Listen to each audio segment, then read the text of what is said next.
بسم الله الرحمن الرحيم. حميم والكتاب المبين إنا أنزلناه في ليلة مباركة إنا كنا منذرين فيها يفرق كل أمر حكيم أمرا من عندنا إنا كنا مرسلين رحمة من ربك إنه هو السميع العليم رب السماوات والأرض وما بينهما إن كنتم موقنين لا إله إلا هو يحيي ويميت ربكم ورب آبائكم الأولين بل هم في شك يلعبون فارتقب يوم تأتي السماء بدخان مبين يغشى الناس هذا عذاب أليم ربنا اكشف عنا العذاب إنا مؤمنون أنى لهم الذكرى وقد جاءهم رسول مبين ثم تولوا عنه وقالوا معلم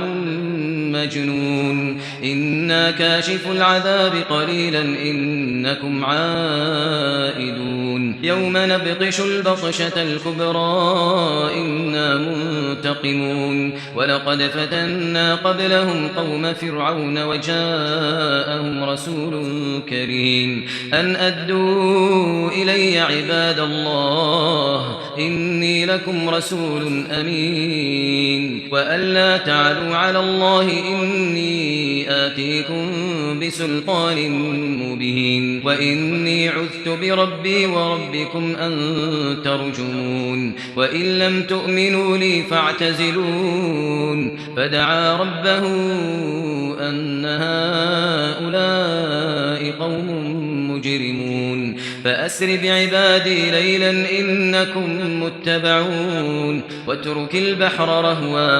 واترك البحر رهوا إنهم جند مغرقون كم تركوا من جنات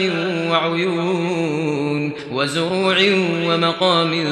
كريم ونعمة كانوا فيها فاكهين كم تركوا من جنات وعيون وزروع ومقام كريم ونعمة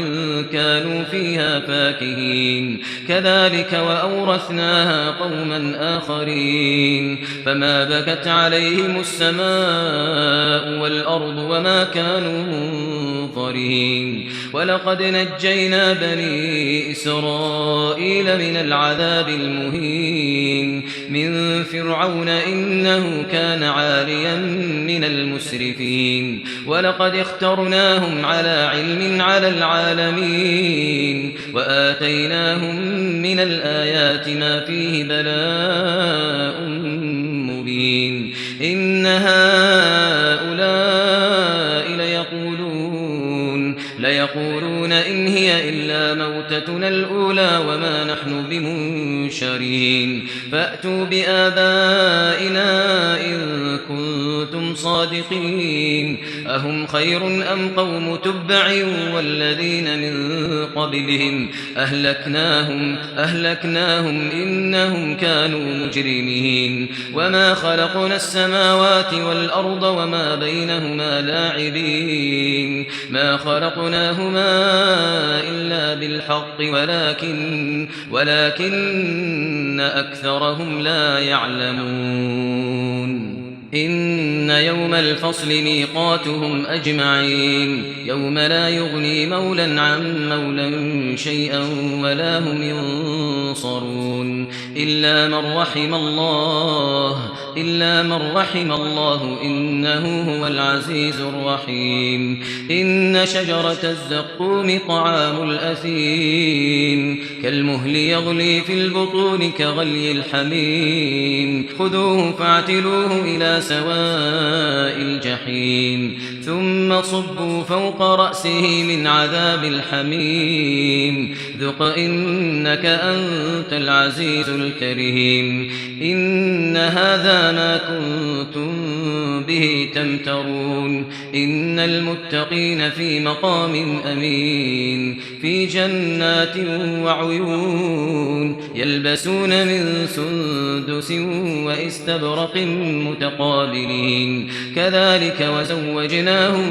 بحور عين يدعون فيها بكل فاكهة آمنين لا يذوقون فيها الموت إلا الموتة الأولى ووقاهم عذاب الجحيم فضلا من ربك ذلك هو الفوز العظيم فإنما يسرناه بلسانك لعلهم يتذكرون